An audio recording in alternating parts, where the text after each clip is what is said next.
Get ready for the show, it's about to begin. Pro fan talk when we dive right in. Sports talk, hot takes, ain't nothing we lack. We the real fans, nothing holding us back. Mic check, 1, 2, y'all know the drill. We bringing the energy, we keep it real. Touchdowns on liquid air, on the slam dunks on the court. Every sport, every game, we holding down the fort. We breaking down the plays, dissecting the stats. Pro fan talk, we keeping it fat. Debating with passion, no filter, no doubt. We the voice of the fans, we scream and we shout.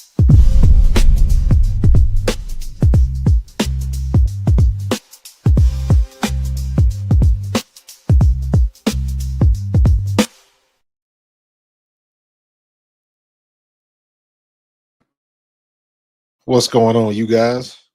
I promise you, this is the last stream of the night. Then I'm shutting it down. I've been busy today. I got it in. This is the fourth stream,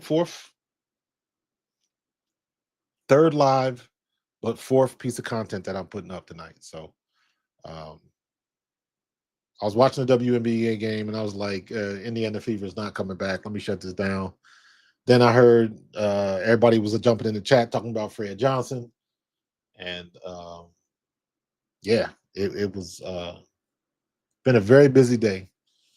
Fred Johnson seems to be the news of the hour, and that's a good get. So I'm going to assume that Howie was not happy with. I won't even say that. I'm not even going to say that. What I'm going to say is Howie had an opportunity to get a better player in a position, and he made the move. That's what I'm going to say. It's not like we didn't like who we had, because I think Kennard is the one that got traded. But if you can get somebody that you're familiar with that can play at a higher level for roughly the same price, you make that deal. And that's what Howie did. So I'm not mad at that pick. Fred Johnson was a good player. Jeff Stoutland trusts him. And if Jeff Stoutland trusts him, I trust him. I ain't going no further than that.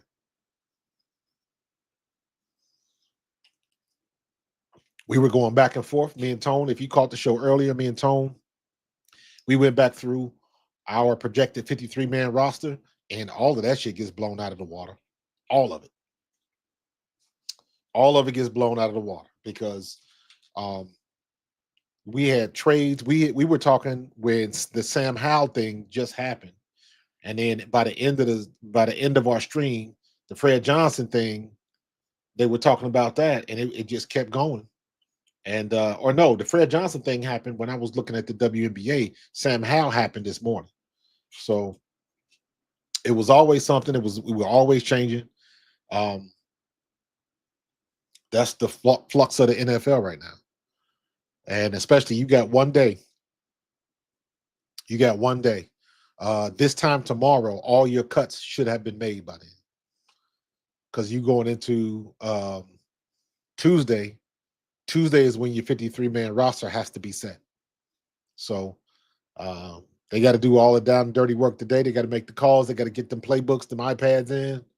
And then you go on to the next stage. And you got to see what type of team you got. But as far as I'm concerned, this is a good get.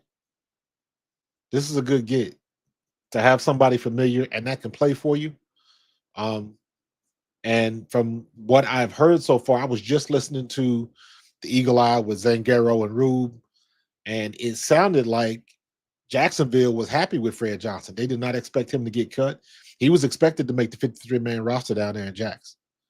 So for us to pull a move like that and get it back, I ain't mad at that. Howie Roseman, you getting it done. Now, I've seen some comments before, and I agree with them. Now let's see if we can get Isaiah Rodgers back here. So, we'll see what's going to happen with that. But Howie don't sleep, man. Howie don't sleep. So what's up, man? What's up, Mortis? About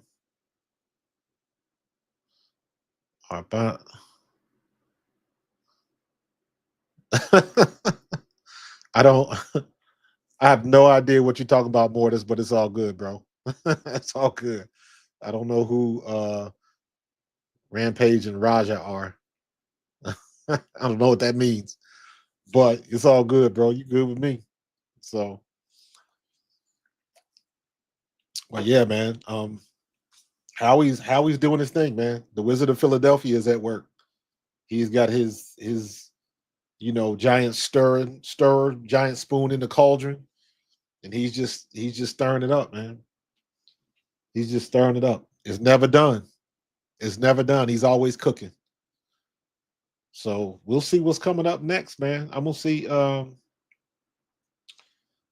saw a little bit earlier. Eagles require Sam Howell and the sixth from the Vikings for a fifth and a seventh. So we got a sixth and gave up a five and a seven.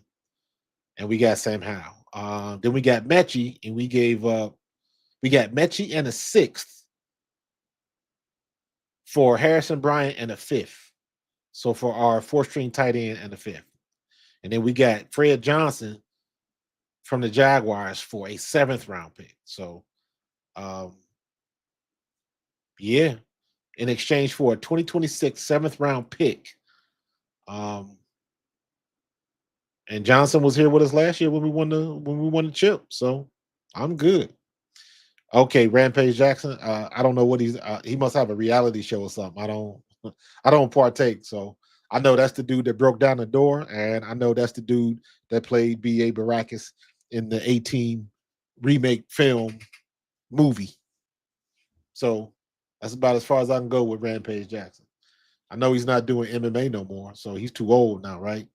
Was he ever the champion? I don't think. I think he was one of the guys that was in it when it like first started. So I know they did a he was on like a reality show type deal. So that's where I saw him rip down the door for whatever reason. And I was like, yeah, they just trying to show the brothers with no control. But it is what it is. Took somebody out at a wrestling event. Oh, okay. Oh, he almost unalive somebody. Yeah. Well,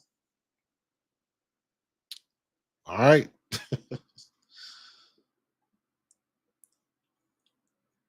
So that'll be the next thing that's all in the news, huh? But in any case, so yeah, man, I will. Shit, if you want to talk Rampage, we can talk Rampage. The floor is open, bro. The floor is open. I don't know what happened, but you can fill me in. It's all good. If it's sports news, if it's trending sports news, I dropped the link in the chat. So, because I'm not going to be around too long, I figured I'd round out the day. I tell you what, man, I am very pleased, very happy with the way my stream went earlier today, this afternoon, when I was at the golf range, man. I just looked at my stats, my analytics for that. I'm already at 1,000. I had 1,000 viewers when I was live at the golf range. I'm like, I will definitely do that again. And I'm trying to find a way to do it on TikTok too.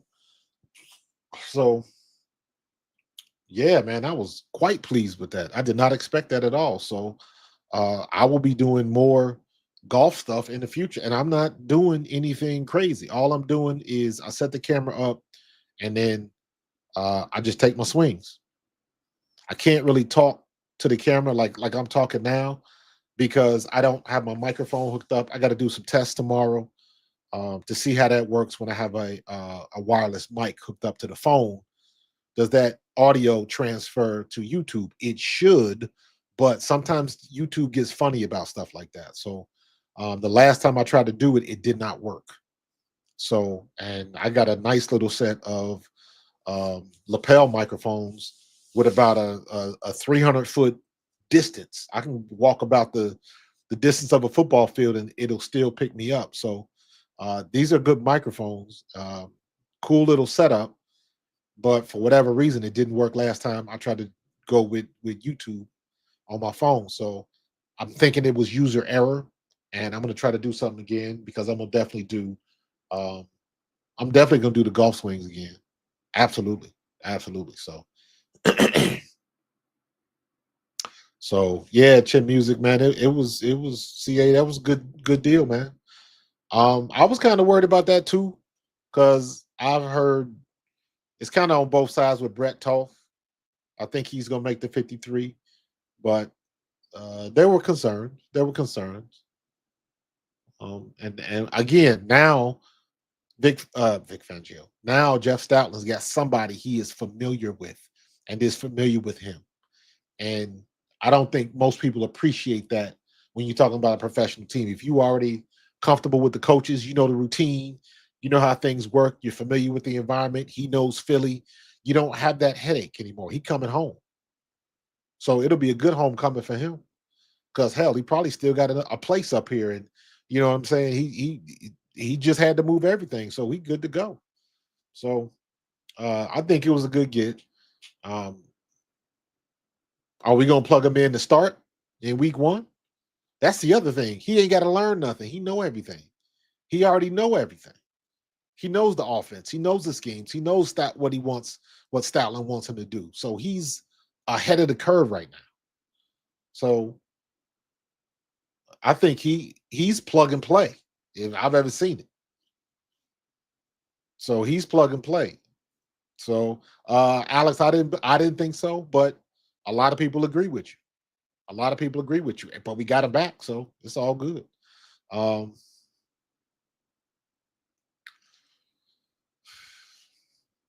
yep, they gonna swap him around. They gonna make it work.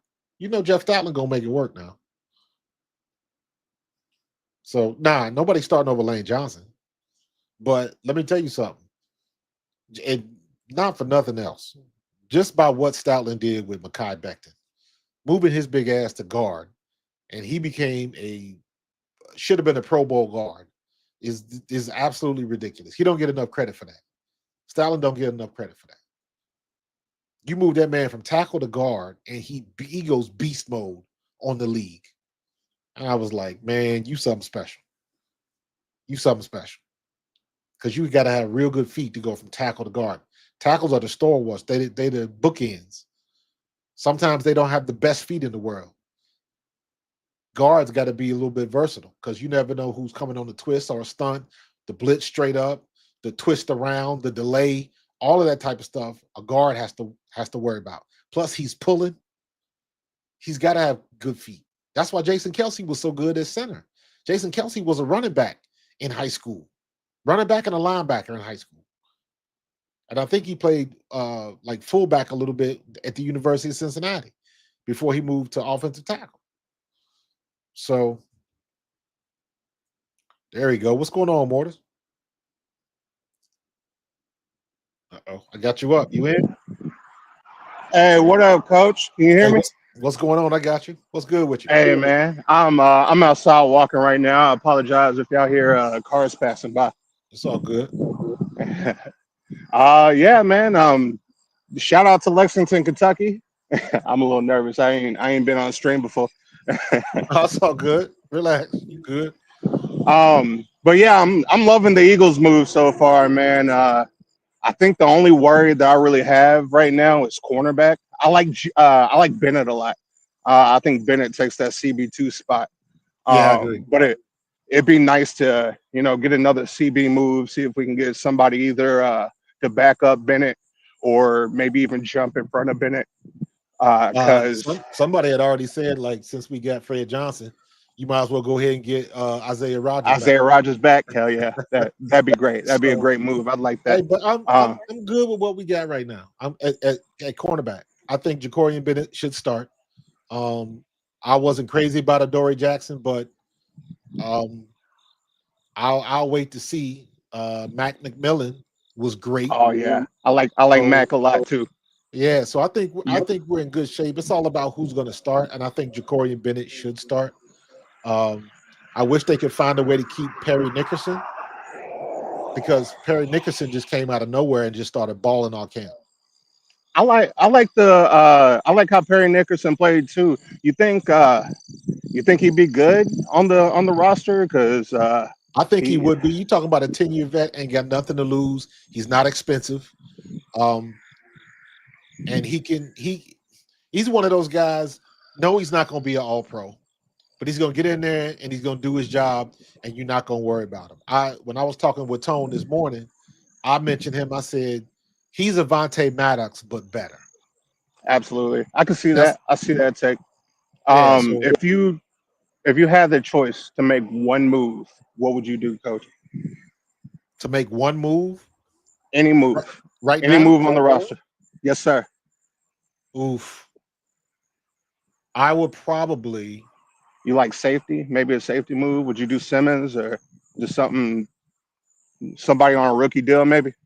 I would move Keely Ringo to safety. Okay, I like that move too. I would move Uh, Keely Ringo to safety and get somebody else in here. What's up, King DV? I got the link. I got the link in the chat, man. If you want to jump on. all right, yeah. Go ahead. I'll back out of here, man. I love your show. Go Colonels. I also went to EKU only for a year though, It's all but good. It's all good. love Richmond. Love that area. You went Love to Roy Kentucky. King University, bro. Yes, sir. I was in the McGregor dorm Okay. with the Okay. on the haunted floor, first floor. You got any ghost stories from EKU when you went there? Man, we heard about that stuff, but nah. Dog, man. Nah. The only I'll tell thing you. Go we ahead. they used to be stories. They don't practice down there, but when I was in school, our practice fields was all the way down by the graveyards. Yeah. Oh, I know. I know what graveyard you talking about. Yeah, all the way in the back towards the graveyards. Yeah. So they used to tell stuff back there, but we never saw anything. We wasn't worried about stuff like that. Man, So I'll tell you one thing, dude. Like, so first floor, McGregor Hall. I was taking a shower, and it's kind of set up. You know, I don't know if your showers were like this, but it was kind of like a stall door.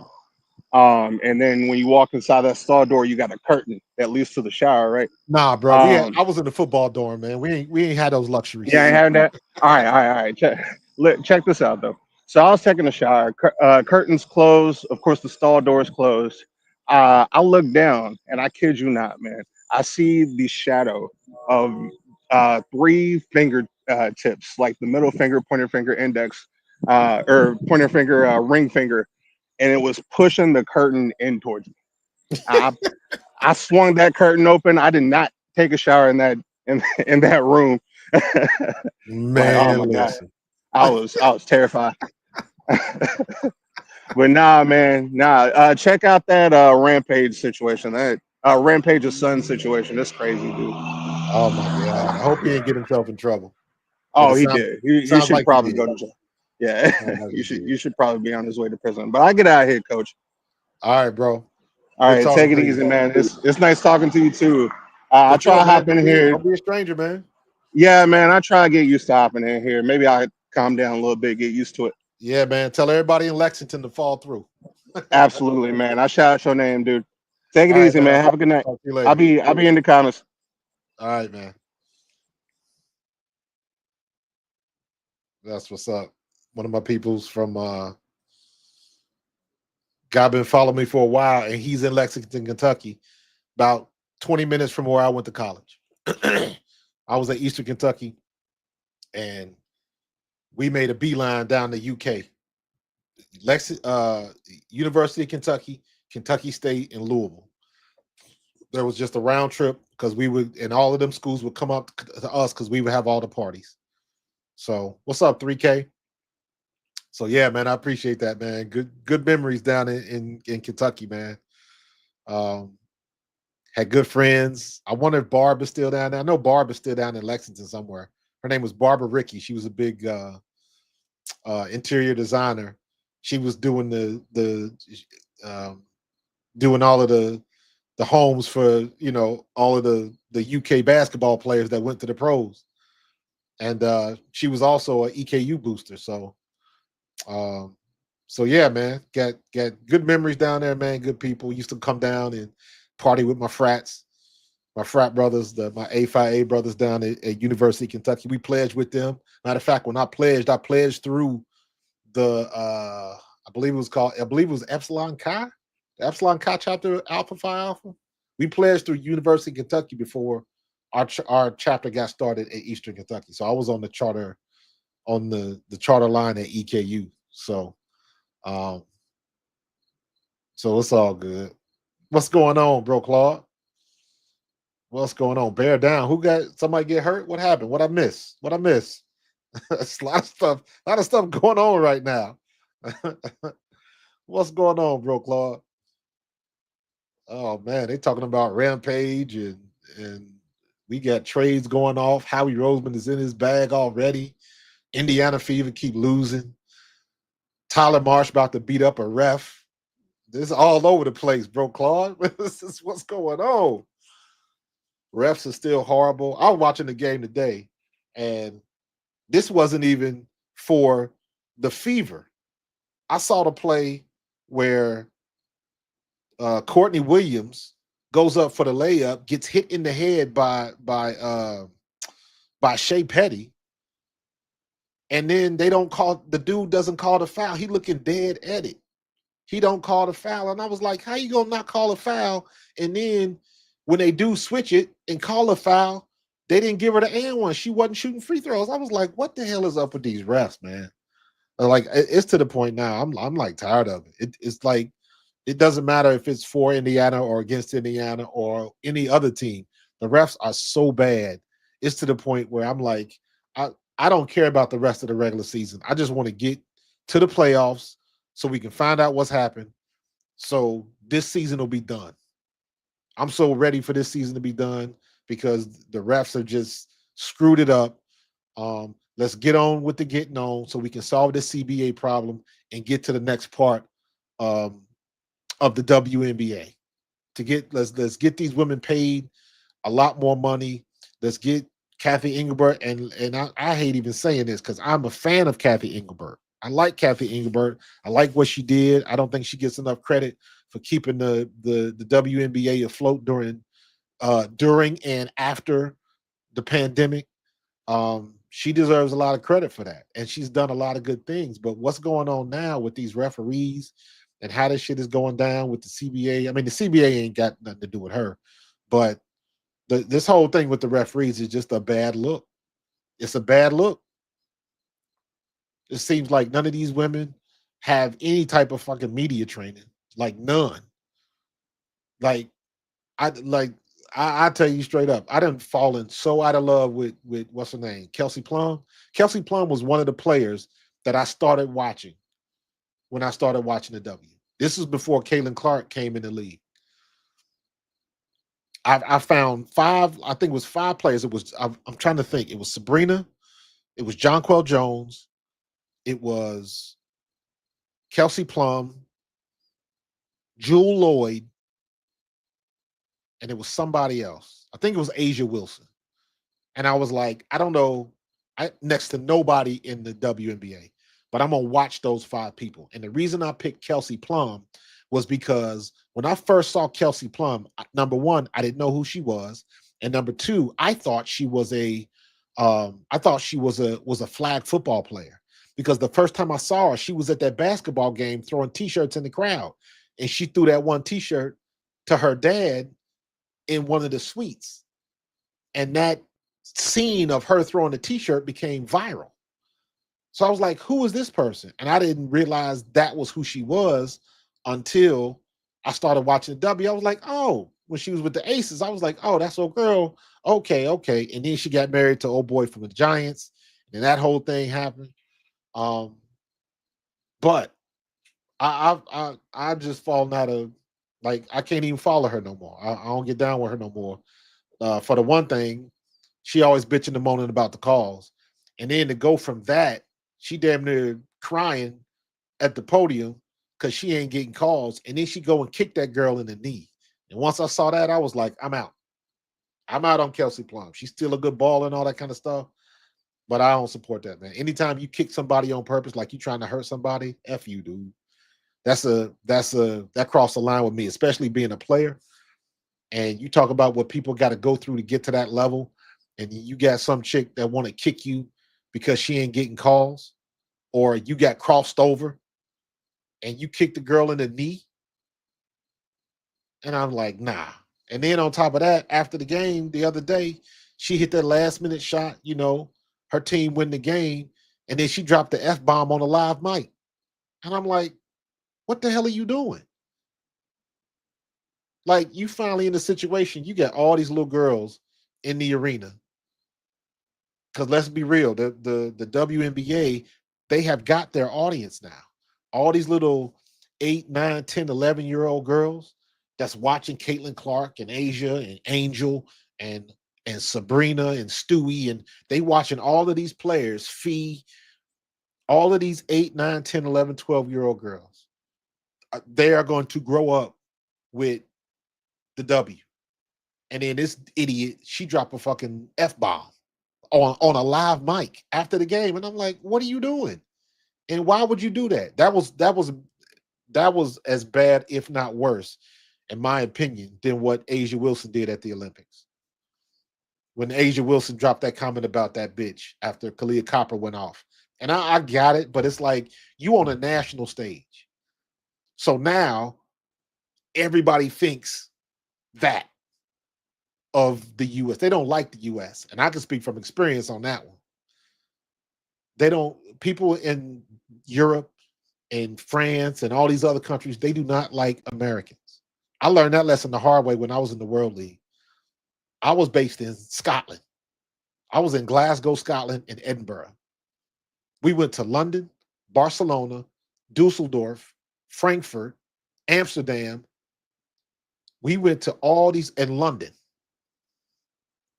We went to all these other countries, and I found out why other countries don't like Americans. Because for the most part, and this is true, Americans are loud, ignorant asses when they go to other places.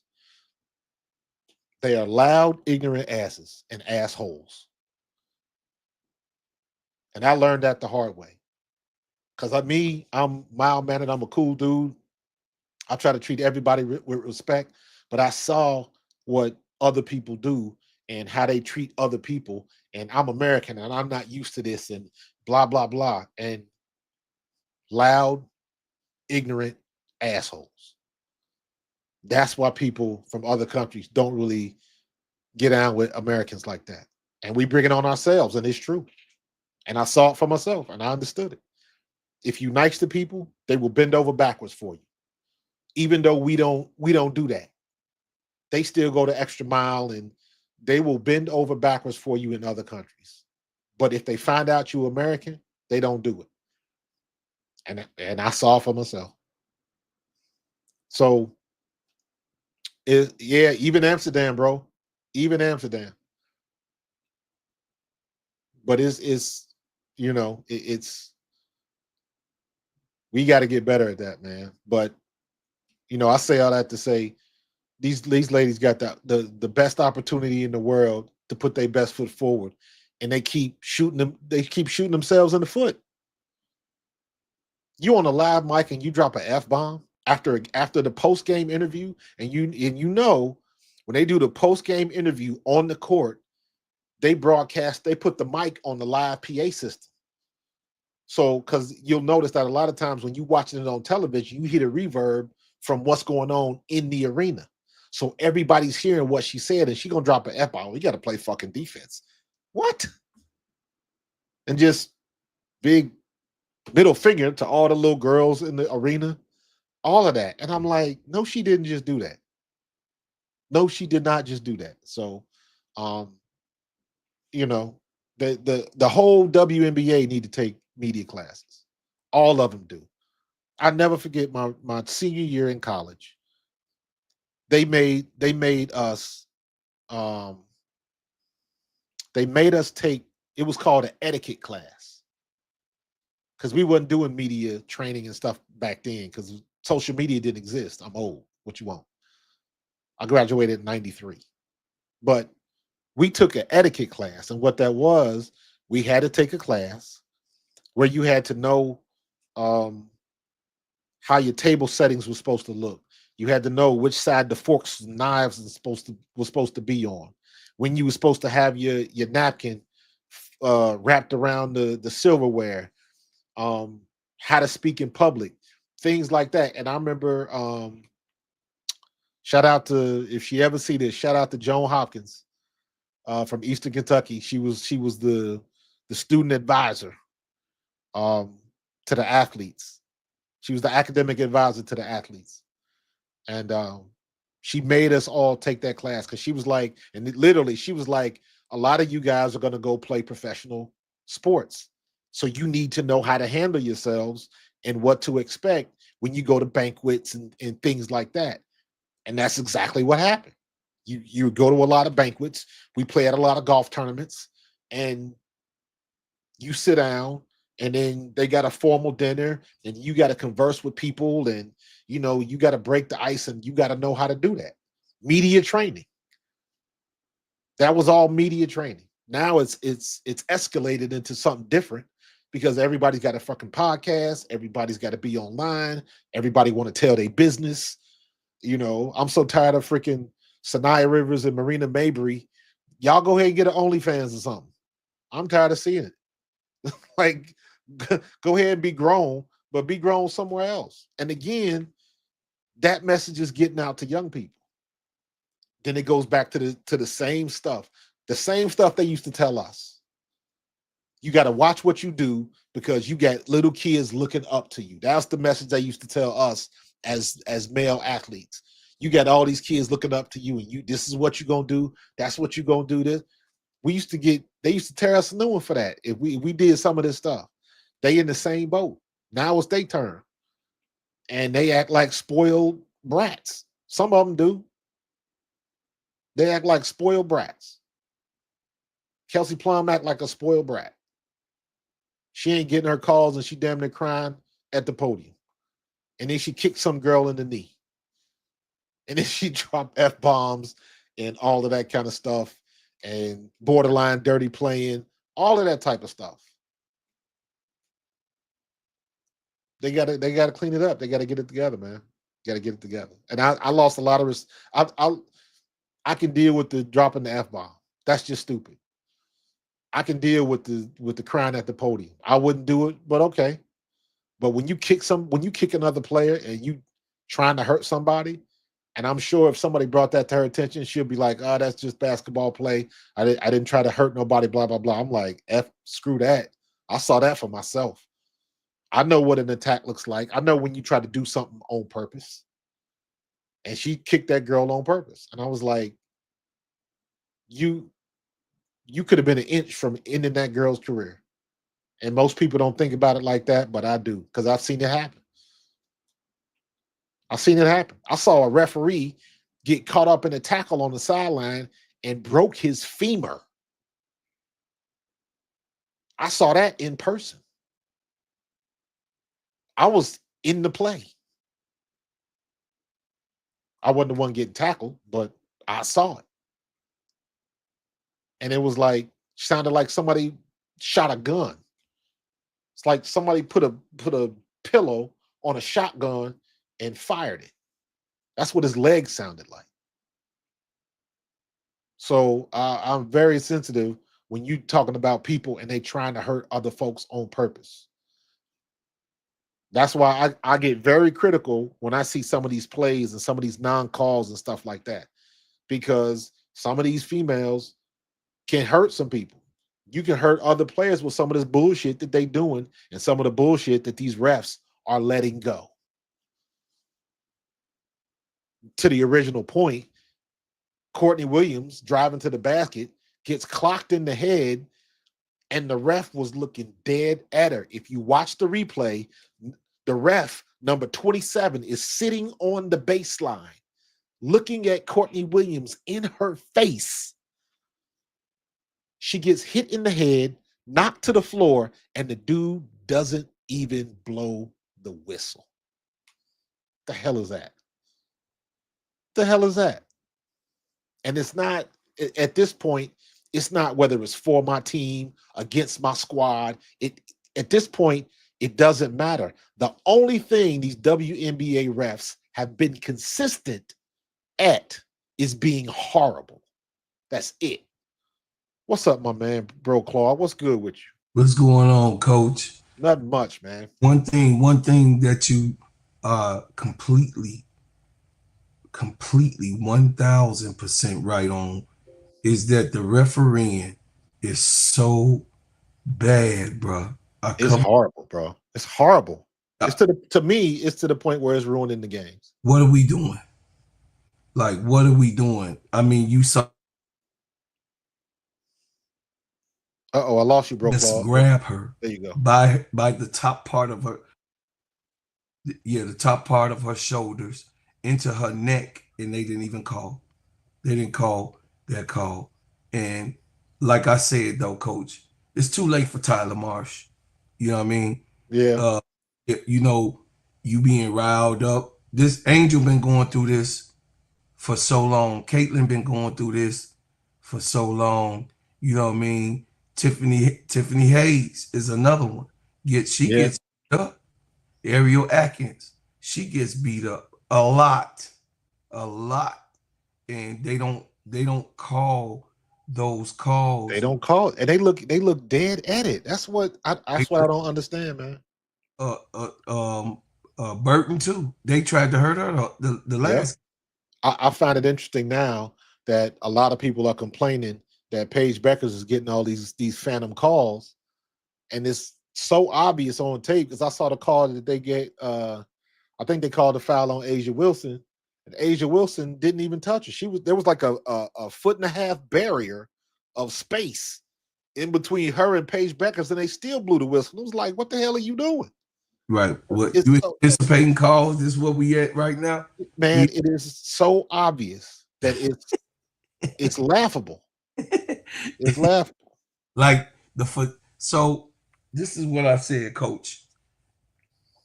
Basketball is a finesse sport. Take it or leave it alone.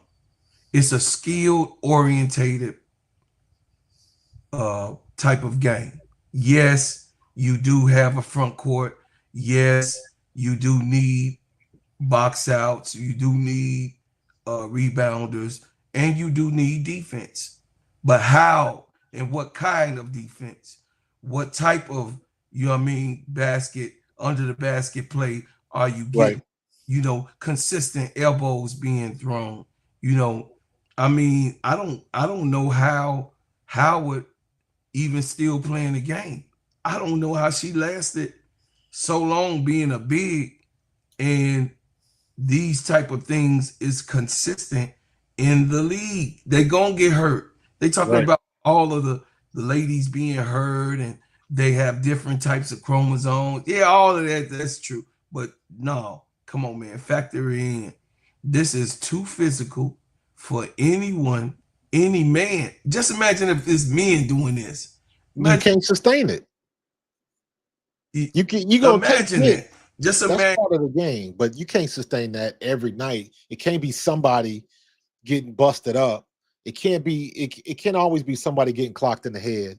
Because now you got all these folks with Indiana getting hurt, and some of that stuff was a little suspect. I know Sophie did the right thing and tried to quell the noise with Bria Hartley, but Bria Hartley done had issues all year, and it's something going on. It's something in the water, bro. It's something in the water in Connecticut. Man, bro, she is a dirty player, and I don't like her. I don't like no team. For no team, you do have to have. So Marina Mabry, she's borderline. Okay, she can go to the line. She's a professional. I like Marina Mabry. She's Riley. She's an Irish. You know what I mean? I mean, when you come from the Irish, they got edges to them, like Skylar. Yeah. They got edges. You know what I mean? Enrique got an edge. She just don't really show it, but she does. And Jewel Lloyd has that edge too, but she's more finesse. You know what I mean? She's more of a finesse player. And us as basketball players, people that does, you know what I mean, know the game and play the game sometime in their lifetime. No matter if you played grammar school, AAU, or high school, or college, whatever you played, when you played, you didn't go out to the goddamn court so you could get your nose busted. You didn't to get a black eye. To get you could look at my girl over there on the Mystics. What's her name? That's my girl. Sonia Citron? No. Forward. The forward. Aaliyah Edwards? No. Or no, I mean Kiki Iriafen? Yeah, Kiki got a lump on her damn head. Like, oh shit type of lump. Like she got a goose egg on her head coming out of a basketball game. This ain't football. I get it. This ain't football. You know what I mean? You take your lumps and you keep it rolling. You know what I'm saying? football is a gladiator sport. We get it. But this is not a gladiator type of sport that's supposed, because basketball is based on skill, on your preciseness, and your court awareness and intelligence.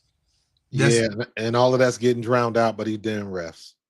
You don't see no precise. You don't see no. You can't see it because every damn pick and roll, we seeing somebody go to the ground on every pick and roll. Yep. Imagine if this was the brothers. Imagine that. Could you imagine the brothers getting that type of pick and roll by somebody like Attendee Kupo? Imagine how big and strong he is. If he really wanted to do a hard pick and roll, somebody hurt, somebody shoulder dislocated, somebody hand is dislocated, because your hand is always in the gap, right? You know, you play real good defense. If a lot of people ain't aware of that. When you playing gap defense, meaning that when you going trying to close that gap between you and the ball handler, and they doing the pick and roll play, you're trying to squeeze through. If she a shooter, you squeeze through. If she not a shooter, you can let it go. But I mean, even the ones that's not shooters, they getting hard pick and rolls as if they're gonna shoot a 3-point shot, and this is not a 3-point shooter. This is someone who takes the ball and cuts to the basket, and the defensive player is on the damn ground. Don't nobody want to see that shit. Like, damn. At this point, bro, Claude, I said this today. I'm ready for this season, the regular season, to be over with. Let's get to the playoffs, see who gonna make it, and let's get through the playoffs so we can figure out what we gonna do with the with this situation with the CBA. Let's go ahead and get through all of this and just get done with this year. Because as far as these refs are going, it ain't gonna change. And you said you was a Kathy Engelbert. I'm not. You know that. Well, I'm not anymore because that's what I was telling you. Here was my logic. I like Kathy Engelbert because I don't think she got enough credit for what she did in keeping the league afloat during and after the pandemic. She had to put some work in. She did what she had to do. However, everything that's going on now, she can fix. And I'm not even talking about the CBA stuff. I'm specifically talking about the refs. She has got to see, and the owners have got to see, this is not a good look for their product. And they're not doing that. They have bro, I got killed for saying that Kathy Engelbert does not care because she's a shark. And to prove that she's a shark, and I said it, you know what I mean, when me, you, and we was on the panel over there with my man, she could have had the Jordan rule soon as Caitlin and Angel got there. That could have been already in place. They are so behind on everything that's supposed to have been cleaned up, right? We supposed to be cleaning this up, right? If we cleaning this up and we cleaning the league up, right? No, that's what she said, right? Last year. She said she's doing her best to have a polished product. Do you remember that? That was in July. Mm-hmm. Complaining about Caitlin Clark being on the ground and all of these different things about people are sending in messages.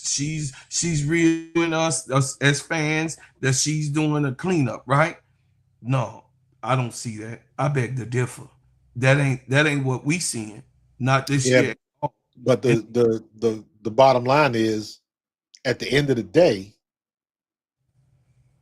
she got to do what her bosses tell her to do. Man, she worked for somebody too. Work for the league. Yeah, I get. The league is her boss, so she got to follow orders too. And at the end of the day, the whole thing with Caitlin Clark and all of that type of stuff, to me, that wasn't complicated. Just have the refs call a good game. It would eliminate so many problems. It would eliminate the fight with the whole J.C. Sheldon and Sophie Cunningham. It would eliminated that. It would eliminate any situation that happened with Bria Hartley. Yeah. When they got into it with Chicago. So it could have eliminated a whole bunch of situations if the refs just called the damn game the way it's supposed to be called. It would have solved a whole bunch of problems. And we So, know that Connecticut is a contact team. Okay, you're gonna have that. Listen, chat, you're gonna have that type of team. It's always gonna be a Bad Boys, Pistons. It's always gonna be a Boston Celtics. You know what I mean? A my day, me and Coach's day. It's always gonna be a team where they play, you know, hard nosed ball. Okay, it's all that's gonna always be. Well, what kind of hard nosed ball? Not soft. Ain't nobody asking nobody to be soft, bro. But god damn, I mean, you seen where people literally getting poked in the face and the eye. You know yeah, what I mean? You getting people get knots on their heads, and you know what I mean, shoulders disconnected, and everybody got an ACL problem. exactly. Everybody got an ACL problem. That don't come from just the body pressure, because everybody can hold up their own body weight, right? Everybody can do that. Right. But I mean, those type of injuries, they do happen. I'm not saying that it don't happen, but when it comes to let's say Indiana can play with the most. You dig what I'm saying? Indiana Fever, they can ball out, they can play hard nose, they can do that. They that type of team, okay? New York can do it with anybody. But when you got these type of teams, that's when Kelsey is tripping somebody, when you know what I mean, when you got the incident, Hartley running into to people. I know Sophie said what she said, but it was the grin that did it for me. You know what? I had to drop some respect on Sophie when she did what she did, talking about Bria Hartley's parents. She did them a solid, because when parents get involved on social media, it becomes a problem, because that means like it's open season on your parents. And if you want to get to a player, start going at their parents. Yeah. Because most parents ain't gonna know how to deal with it, with the social media stuff. That's why when parents got stuff to say online, they're gonna always lose. Always Lose, because you're gonna get all of that vitriol and all of that stuff, and that you can't battle it. You can't battle it. Dana Evans is right now what her brother had continuously did, and then her agent, she's still trying to lay that down. Yep. Like it's so, but the thing is that I'm not trying to crap on the league. I'm not really trying to do that, coach. But thing is, be fair, man. If you're gonna call it, you know, I'm a playground kid, so if you're gonna, you know, we didn't get fouls, like, you know what I mean, we didn't get calls like that in the playground. You know, you ain't calling no foul in the playground. But this is not the playground. This is professional sports that's supposed to be in a certain type of atmosphere where it's children, like you said, again, alluded to, the children are watching this. What child want to come and get their head busted? But hey, bro, Claude, you can't. I can't say you shitting on the league if you telling the truth. Yes, sir. Facts is facts, and they got some work to do. And then on the flip side of that, they got to worry about what's going to happen with this CBA negotiation once the season is over with. They are in some trouble. They're going to get it done, but they shoot themselves in the foot, man. So 3K, you in there? What's going on? What it do, Coach? You got me? I got you. Oh man, nothing much.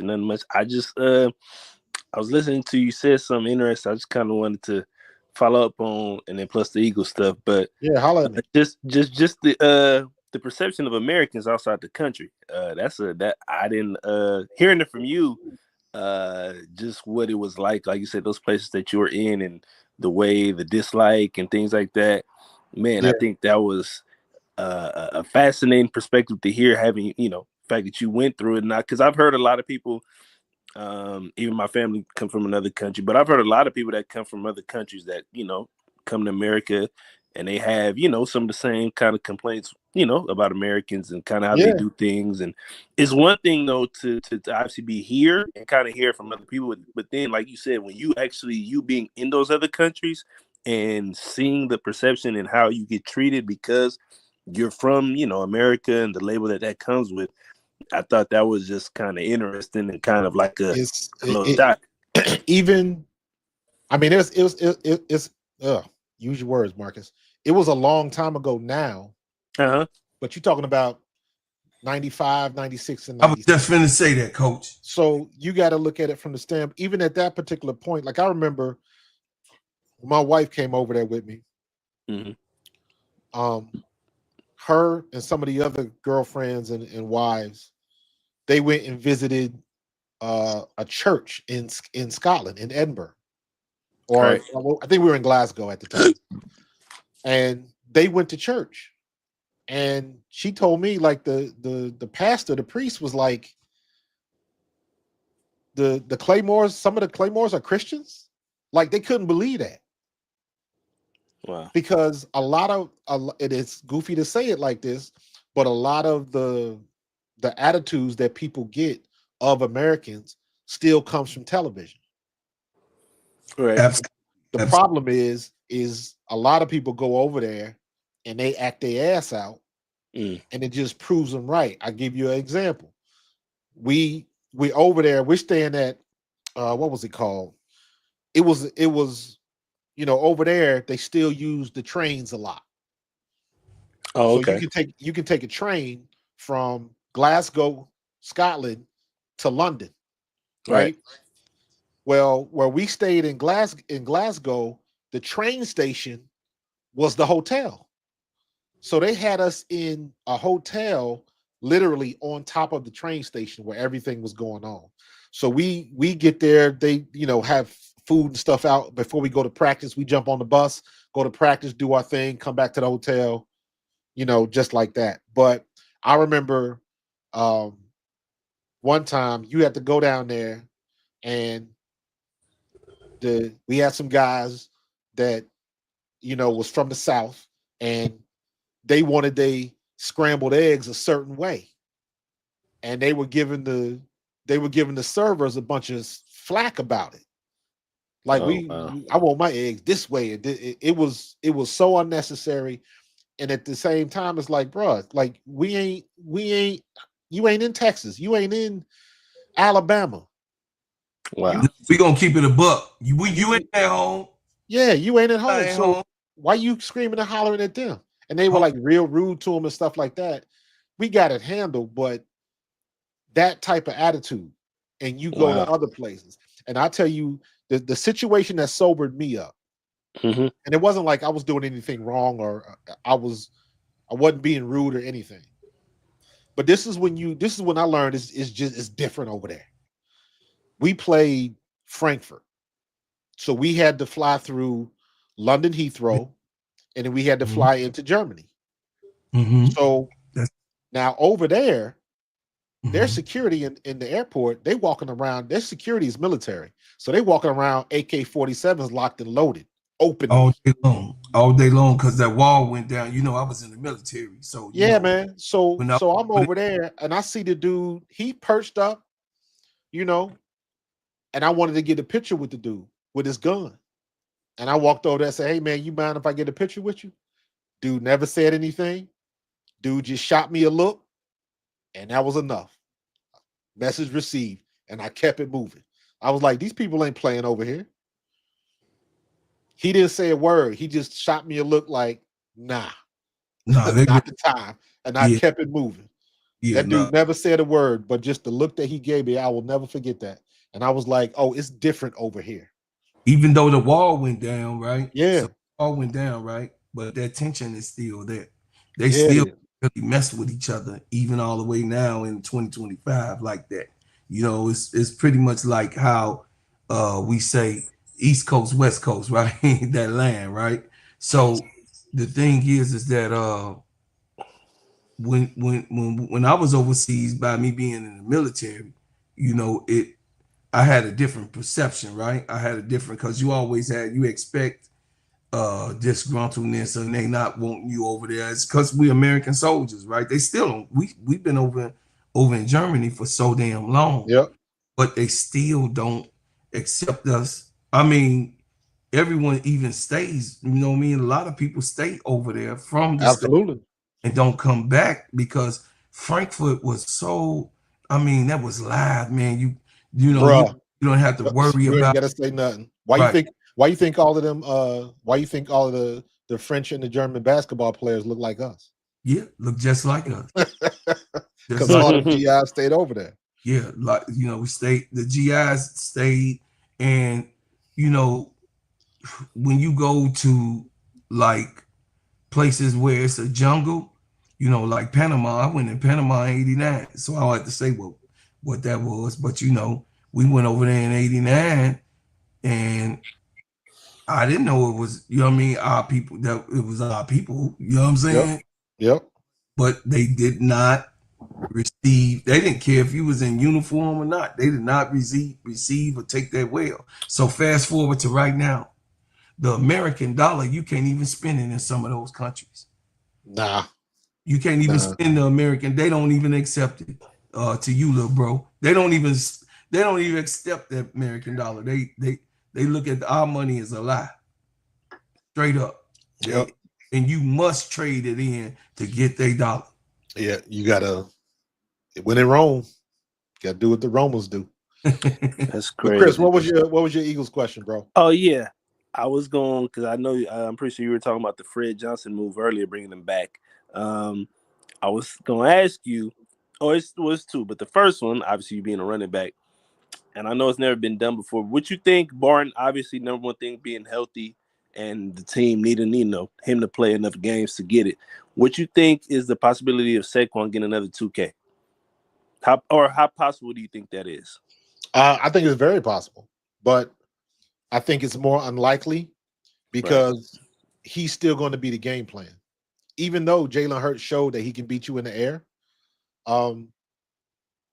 they're still going to stack the box.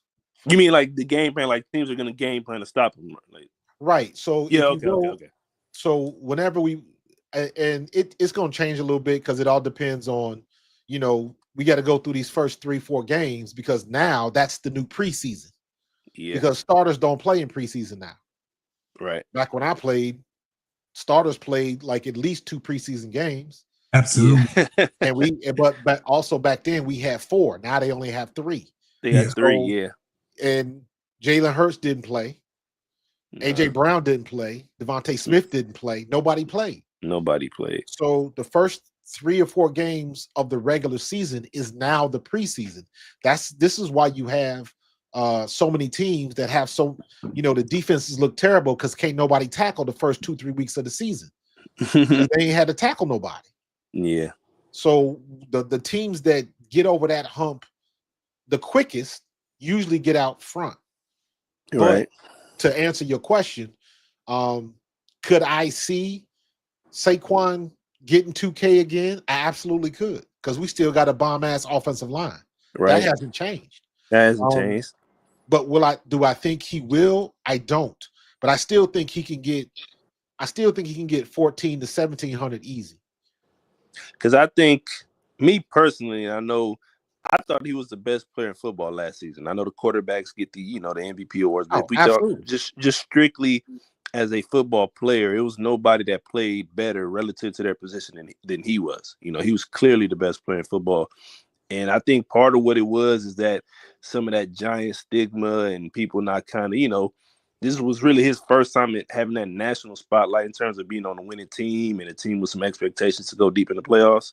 But I think the problem with New York was, and the funny thing is, and I'm saying this even as an Eagles fan, New York did the right thing. They just did it at the wrong time. The problem was they paid Daniel Jones first, and they shouldn't have done that. Right. They either should have paid Saquon or they should have put more money in their offensive line. That's what I think. Because me personally, like you said, I'm grateful. We're grateful for the Giants for what they did. I'm not complaining, but yeah, from the standpoint of paying Saquon, it's like my thing was always, what were they gonna do with him anyway? It wasn't like because even if they would have paid Saquon and had they not invested in that offensive line or built some things around them, I mean, he was just going to be running his head into the ground anyway. So Correct. But without that- better investment around him, you know, and that's why I feel like, and I know running backs have, you know, there's the age and there's the amount of carries that they have. But I think Saquon, the fact that he spent so much time there, I think he might have a little bit more juice even that, and I heard he had a really good camp anyway, but he has even more juice than maybe we might think because again, this is only his second year with these kind of weapons. Like last year was the first year. Yeah, but he He's- got. I mean, Mhm. and admittedly, he's got tread on his tires because he do. had 2 major injuries, right? He had the knee. Yeah. I think his second year that I think he had the knee injury, and I think he had one other injury in New York. Yeah, and so he's had his share. Because I remember the one thing when we first signed him, a lot of people made a big deal like, okay, maybe he can get through the season without getting hurt because he's playing on grass. And then somebody was like, you can't say that because when he got hurt last time when he played in New York, he got hurt in Miami playing on grass. Playing on grass. Yeah, so you couldn't use that argument, but it all comes down to he ran behind the best offensive line in football, and you see what happens when you have a running back or any player of that caliber and you put them on a decent team.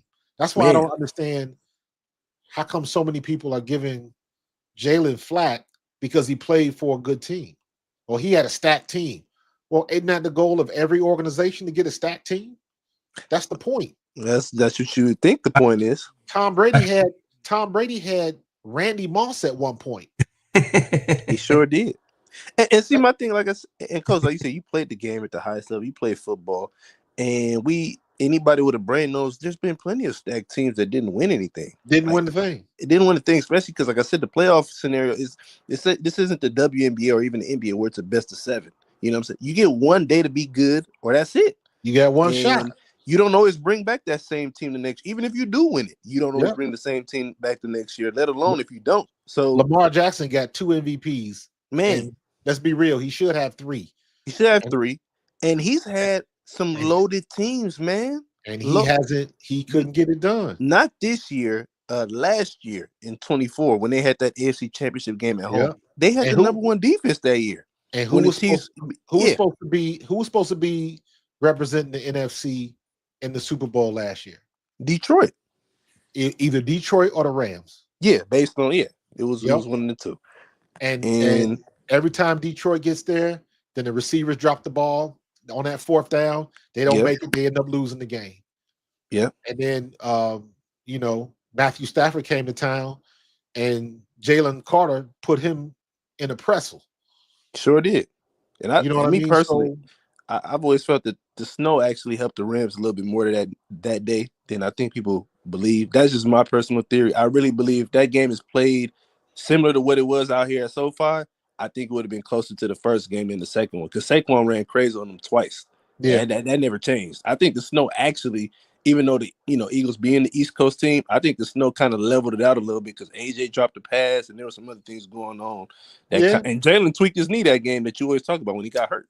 Yeah, and Quinn got hurt that game. I don't know if people remember that. He was 1 inch away. But also remember, as close as that game was, if I remember correctly, didn't we drop 2 interceptions? That's what I was saying. Yeah, Cooper dropped one that would have sealed the game earlier than that.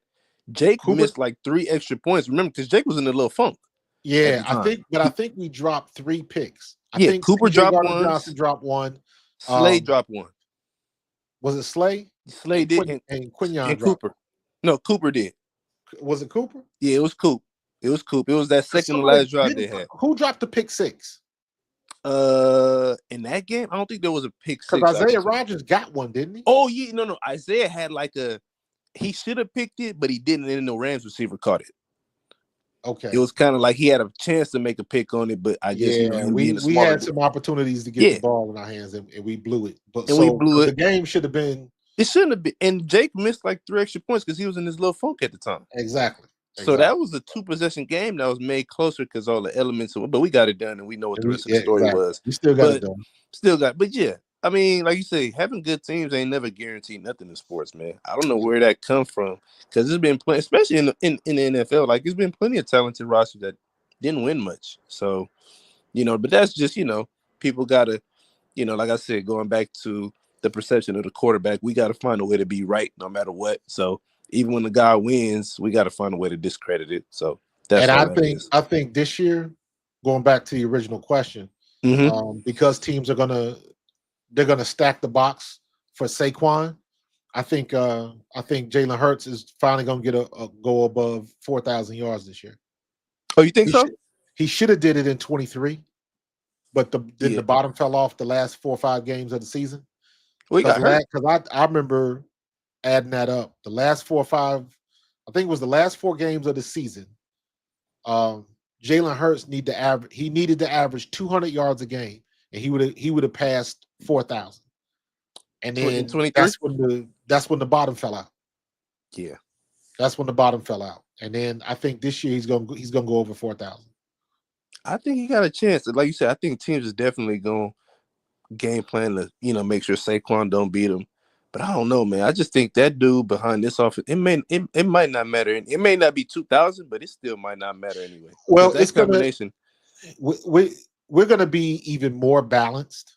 Yeah, I do agree with that. I do agree because again, everybody's gonna be trying to stop Saquon, but Jalen is proven like you cannot leave AJ and Devontae on their own island on the corners. You cannot do that. That's what Spags tried to do with the Chiefs in the Super Bowl. They gambled and they lost bad. Bad, real bad. You can't put somebody one-on-one on AJ. Don't do it. It's bad for business. Very bad. Don't do it against Devontae Smith. It's bad for business. Don't put a slow ass linebacker on Dallas Goedert. It's bad for business. Man. And then on top of that, then you got Jalen coming out on an RPO or something like that, or running the scrambling for a first down. We got a 5-headed monster on offense. I really do. And if you can call it a 6-headed monster because you can call the offensive line one unit. So us offensively, we are a problem for anybody. And now our defense is in the same situation because Jalen Carter and Nolan Smith and Jalix Hunt are the big 3 on that defensive line. Then now you got Jahad Campbell and Zach Bond starting. Man, I'm telling you. And you got Q on one side. You got DeJean still in the slot. I mean, you still got a lot. And that's my thing with, I know the defense got, there's always things to improve. You can always get better, but that core is still there. I mean, yeah. And I think like the philosophy. I think Corey Bennett's gonna be good. Yeah, I think he could be at least good enough. You know what I'm saying? To where, because I clearly see the Eagles' philosophy was, and I know we didn't want to lose all them guys, from the fan perspective, but Howie and them was pretty clear. Like, we got guys that we believe are our core guys. Like, not that other guys aren't good, but these are the core 5 or 6 that we're gonna build around, and everybody else got to kind of fill a role. Even Reed, Blankenship, he's absolutely. just Mr. Steady. You know what I'm saying? He's not the big time safety that maybe some of these other guys are, but he just is always solid back there. The thing about Reed Blankenship is the same thing about is the same reason people give us shit about Jalen Hurts. Man, Reed Blankenship doesn't check all the boxes. He sure don't. He's not big enough. He's not strong enough. He's not fast enough. But what Reed Blankenship does is he knows where he's supposed to be on the field at all times. I was just about to say it. And I feel like that's a skill. Like, he is just always in the right spot. Always. It is a skill because when you're on the field, if you got to think about what you're supposed to be doing, you are already a step too slow. Man. So when you got somebody that has already, he picked up the defense as a rookie. That's why he started as a rookie. He sure did. And now we got somebody like Vic Fangio. We ain't got the man sitting next to the man. We got the man. The man. We got Vic Fangio and his defense. And the best thing about Vic Fangio is he lets all those players know where they stand right off the bat. If you ain't getting it done, that's why me, as much of a Keely Ringo fan as I was, the big guy in the sky don't lie. Keely Ringo was not getting it done. Get him out of there. Yeah. And then that's when they picked up Ja'Cory Bennett and Adoree Jackson came in there and they done filled some slots. Yeah, no, that's what I think. I love that Vic brought to the team is just that mindset of, like you said, you ain't getting.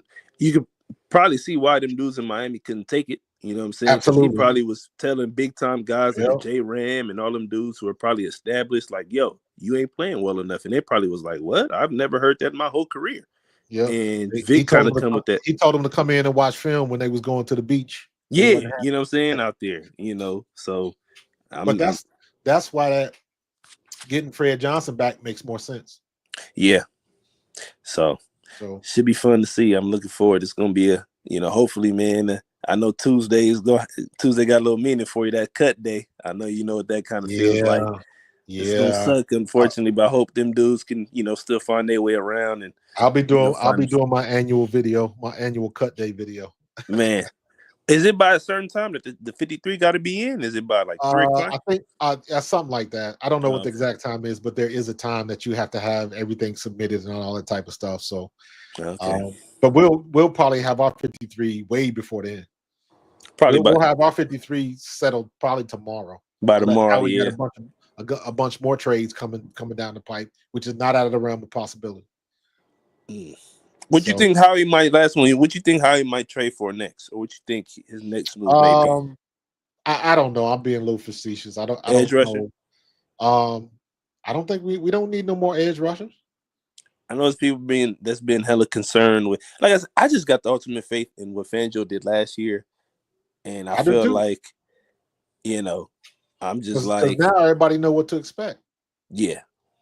I'm like, nobody thought last year's and I'm not saying that you can guarantee back-to-back number one finishes, but I'm just saying nobody thought last year's defense was going to be as good as it was until they did it. So I think this defensive coordinator and what they got has, to me, in my eyes, they've earned enough leeway to be like, I'm not doubting them as far as them being a good defense again. Because last year, didn't nobody think they was going to be good, and we saw how that turned out. So We'll see how these young guys and these new guys kind of gel. It'll probably take, like you said, it might take some time, but they'll figure it out. I'm pretty sure. I mean, and on top of that, you got arguably the most athletic draft pick that we've ever had on defense in Jihad Campbell. Jihad, yeah. And I'm saying that after we saw what Jalen Carter did. I'm telling you. And then we get Jihad, and he local kid.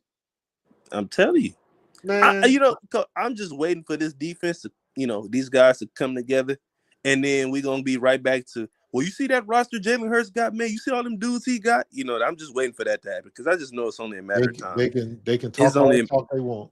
Man, it's only a matter of time. All these concerns, this team figured out defensively. It's going to be, man, that defense he got, there's no other quarterback in the league with a defense like that. But y'all wasn't saying that before it happened, though. So can you imagine if we got anything out of our defense in 22? We'd have had 2 Super Bowls in 3 years. Anything, coach. Anything. Like just give me one punt. If they could have just forced one punt in that second half, we'd have been all right. Just one. Hassan Reddick had what, 18, 17 sacks that year? I think he's 17 and a half, 18. Man, and he led the league. We couldn't get one sack in the Super Bowl. We couldn't get one sack. We couldn't get an incompletion even at that, it felt like. We couldn't get nothing. Had we got just one drive, I think that would have stemmed the tide enough because Jalen was going to do his thing. He was taking care of business. So he just needed the ball enough to be able to put up the points he needed to because he got us to 35. I mean, absolutely. All he needed was about a couple more. We'd have been all right. We couldn't stop a soul on that game, but that's water under the bridge now. Yeah, but we got him though. I think Jalen going. I'm pretty confident. Barring health, I think Jalen gonna have us in a lot more of them kind of games. So I think they learned their lesson in bringing in Fangio, and I think they'll be all right going forward. We shall be good. We just got to stay healthy. That's it. Definitely. But other than that, we shall see. You say you'll be on what, Tuesdays and Thursdays, or what? Yeah, me and Tone gonna do. We're gonna do our pregame show on game day. Okay. And then so that's on Sundays, and then we're gonna go on Tuesday. We decided to go on Tuesday because that's the NFL day off, and it'll be the day after Monday Night Football, so it'll be a lot to discuss.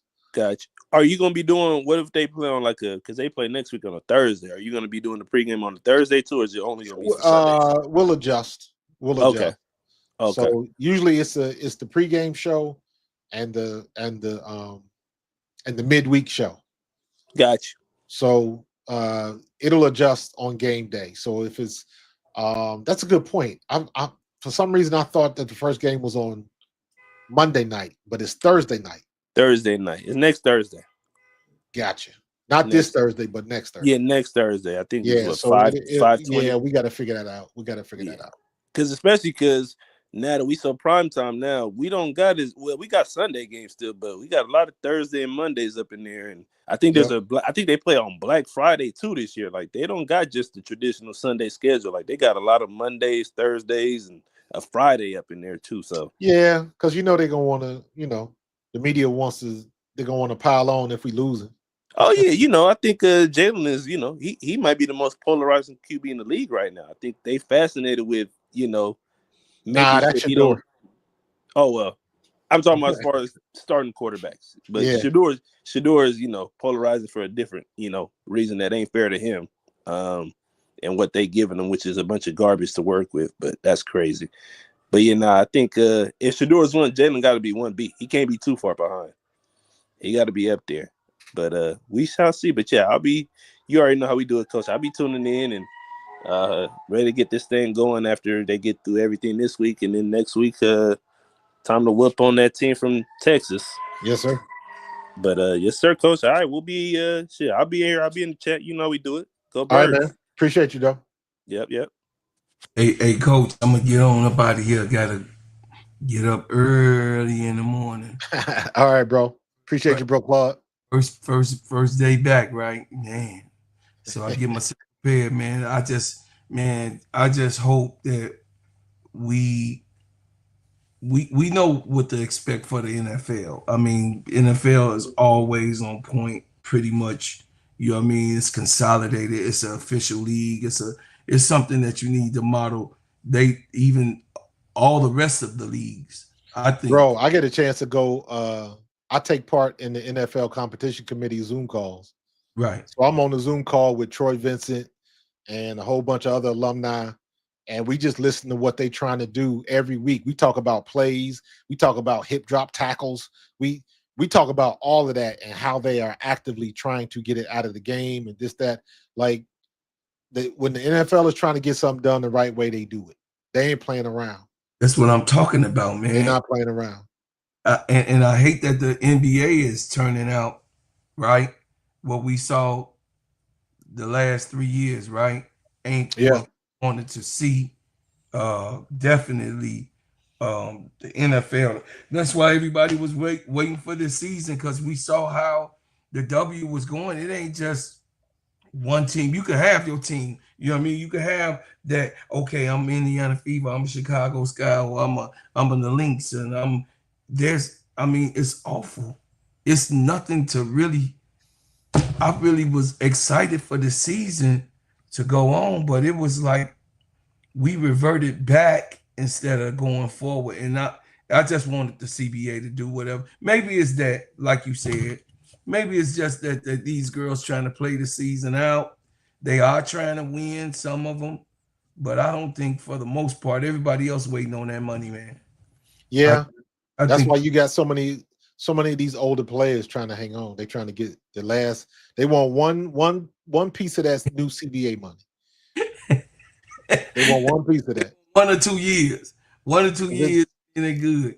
Man, So, it's basketball to next year. Very interesting things going on right now. Yeah, but I'm gonna get out of here, man. I love you. I appreciate you. You know, I had to show you some love. You was on. All right, bro, Claude. You know I appreciate you, brother. I had to come see my brother. All right, I love you. Hey, chat, love y'all. Love you back, bro. Man, hit the like button, please. Yes, sir. All right, we out. Take care, man. Yep. My man, Bro Claude. Met Bro Claude with my dude, KSAP. I'm gonna be doing some stuff with KSAP soon enough.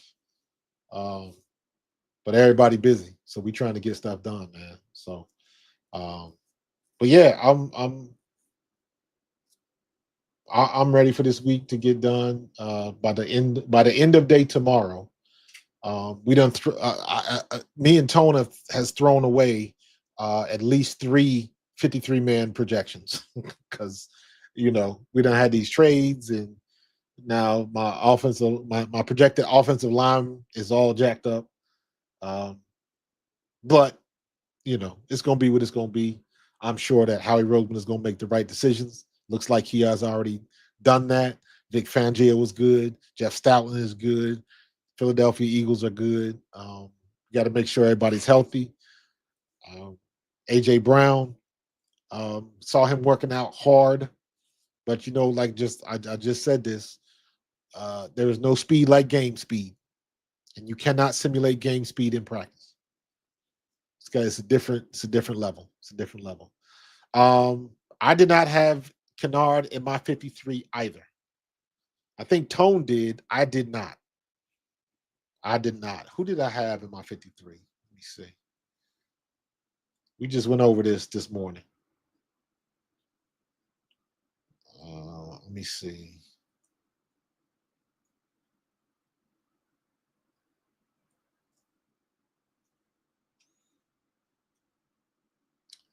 I don't think I had Kennard. Oh, I did have Darian Kennard. All right, so he's gone. And you got what's the name? Johnson. Is it Byron or is it Brian?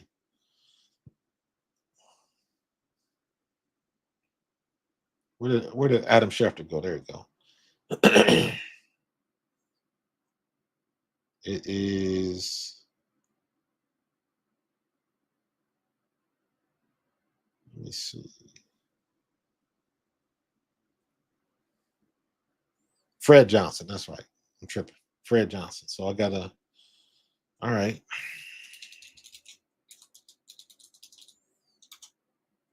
So we got Big Fred back.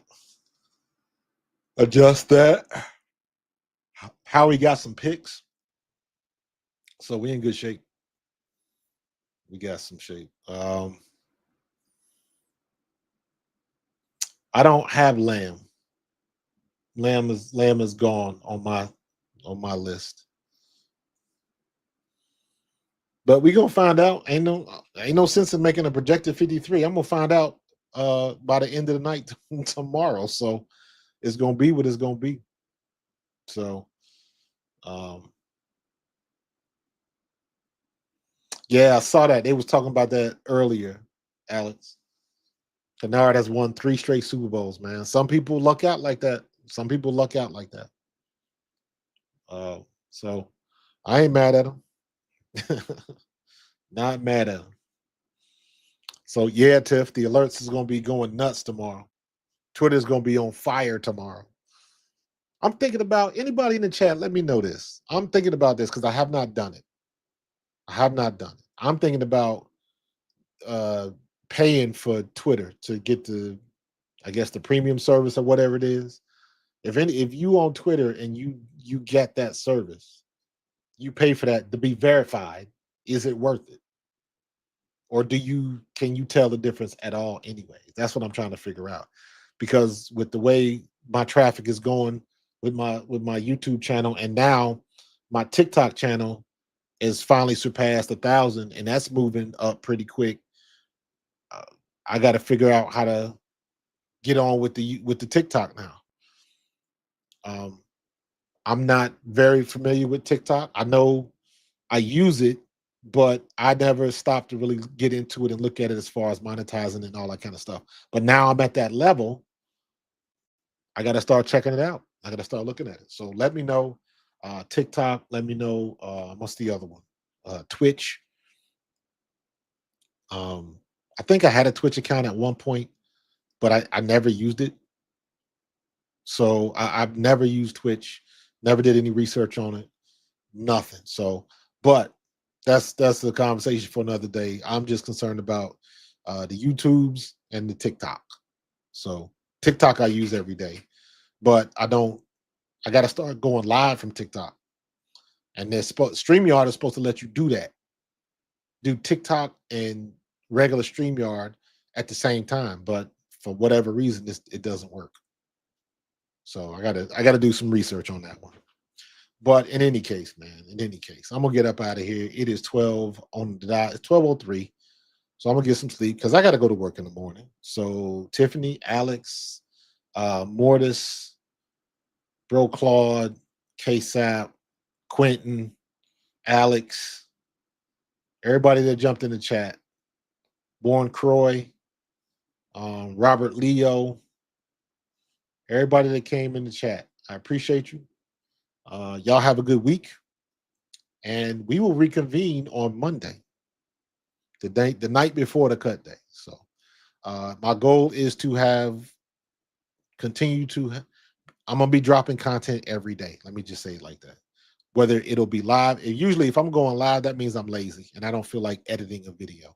So I'll go live. So be looking for more lives from me in the immediate future. And if you have any ideas, because I'm going to be studying tape too. If you have any ideas on what you would like for some of these live and some of these members only things, let me know. Let me know. And let me do my plug. Hold on for a second.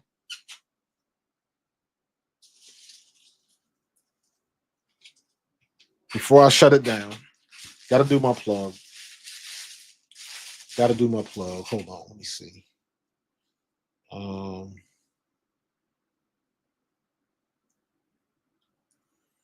on.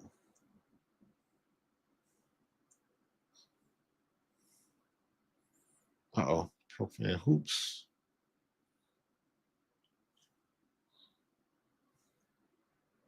There we go.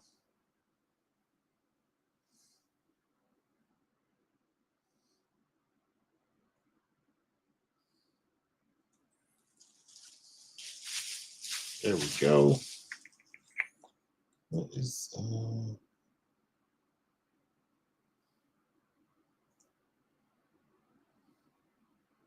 wow. It's not the channel. Uh-oh. Got a fly in my room. That means I gotta go get it. But check this out before I get up out of here. Gotta show my hat. This is my hat. Let me see. YouTube Studio.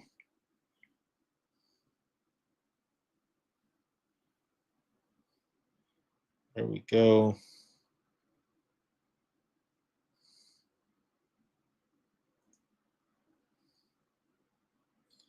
I was trying to see if I could anyways, I'm at 7,773. So I'll be 7,800 this week. Hopefully I'll be at 8,000 before the season starts, but I'm trying to get to 10,000 before this year is over with. So I got some work to do, but this is my hat.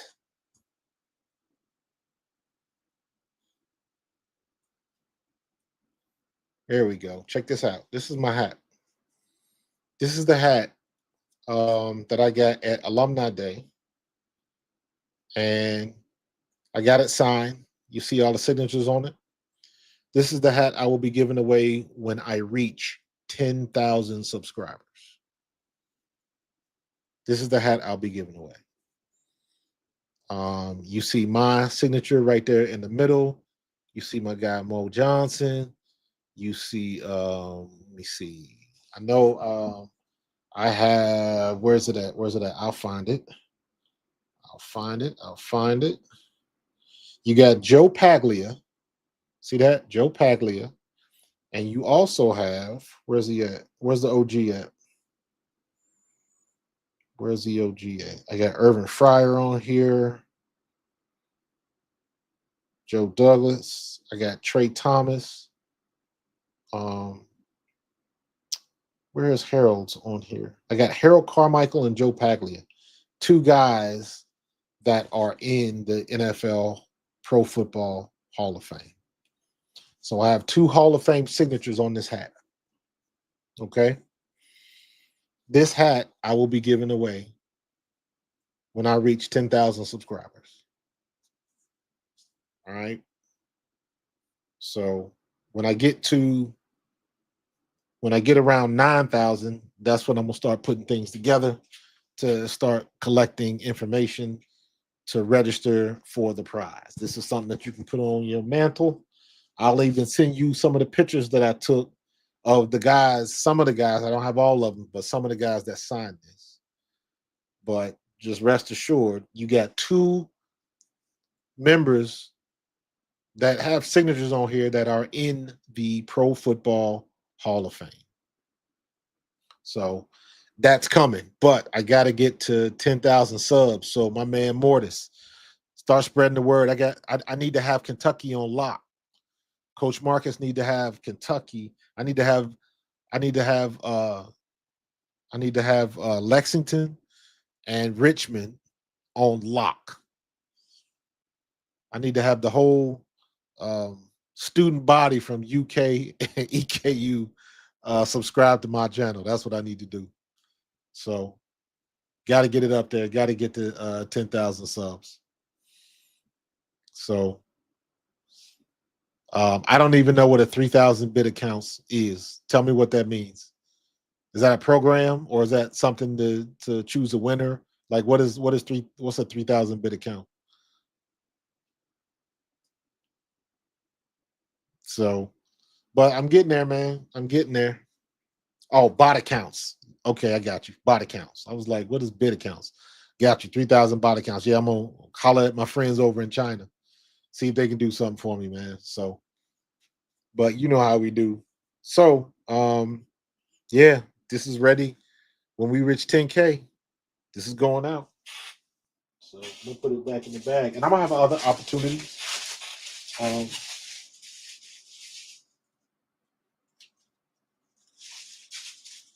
If I get another opportunity, they gave us this. They gave us this hat for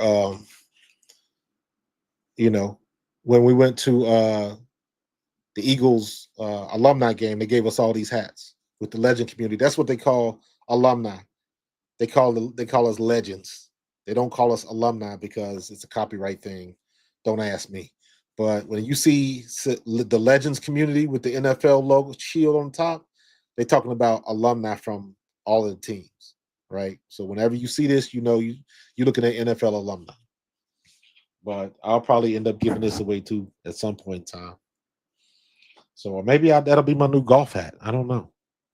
So y'all missed my little thing earlier, man. That golf stream, that live golf stream, man, I got like 1,000 views on that thing. I was like surprised. I said, I'm gonna have to do that again. So I might be going out Wednesday or Thursday, hitting some more. So we'll see.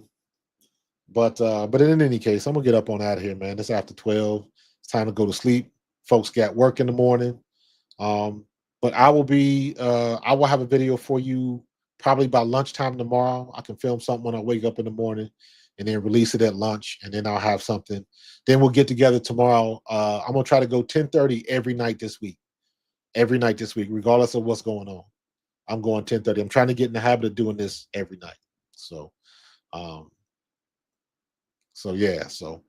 I'm gonna get up out of here, man. I appreciate everybody in the chat. Appreciate my man Bro Claude. Appreciate 3K for coming on the mic. We got to get the live mics going a little bit more, and I'm still trying to reach my goal of getting 100. The other day I got up to 64, but I still got to figure out a way to get up to 100 live people on my live streams. Because based on my analytics, my videos still bring in the most views. But I'm trying to get the live streams up, man. Trying to get the live streams is where it's at. But we'll make that happen when it's time to make that happen. I'm going to get up out of here and give me some sleep. Y'all have a good night. Y'all have a great week. And we will talk again soon. Peace and go Birds.